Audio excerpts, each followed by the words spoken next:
जय हिंद जय जगन्नाथ। आज आम पढ़ा हिस्ट्री चैप्टर 2 भारतर स्वाधीनता संग्राम। षोड़श शताब्दी रे इंग्रेज माने भारत रे आधिपत्य विस्तार करथिले। 1757 बेलू प्राय अर्धाधिक अंचल दखल करथिले। 1857 मसीह प्रथमे भारतीय माने इंग्रेज मानक कबड़रू रक्षा पाइबा पई सिपाही विद्रोह आंदोलन करथिले। केबे ना 1857 मसीह एही संग्राम को इंग्रेज माने दृढ़ हस्तरे दमन करथिले। मध्य एहा भारतीय मानक मनरे इंग्रेज मानकु भारतरू विताड़ित करबा पई प्रेरणा जोगाइथिला।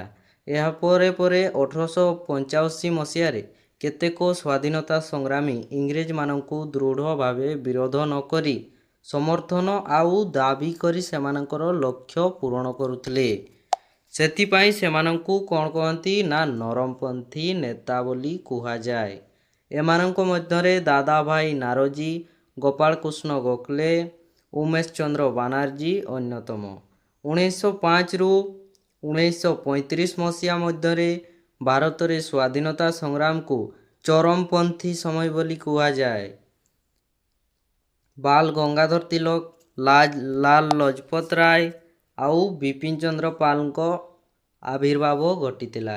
1906 ख्रीष्टाब्द परठारु भारत रे उग्र जातीयतावाद विकास घटीला। 1909 ख्रीष्टाब्द रे अगस्ट विप्लव मुक्त संग्राम को अधिक त्वरान्वित देइथिले। एही समय रे अनेक चरमपंथी नेता जेमति कि आनी बेसांत, मोहम्मद अली जिन्ना, अरविंद घोष आगे आसतिले।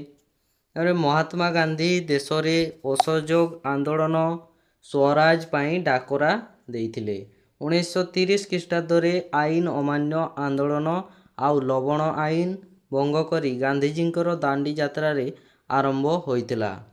1942 ख्रीष्टाब्द रे भारतर नेता माने भारत छाड़ो आंदोलन डाकरा देइथिले। भारतर स्वाधीनता पाई शेष रे आईन बिल ब्रिटिश पार्लियामेंट रे आगत होई अनुमोदन हैला।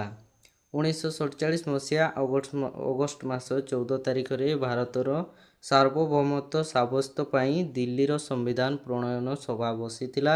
सर्वशेष रे अगस्ट 15 तारिख दिन भारतर Governor General Lord Mountbatten Jawaharlal Nehru को भारतर प्रथम प्रधानमंत्री रूपे शपथ पाठ कराइथिले।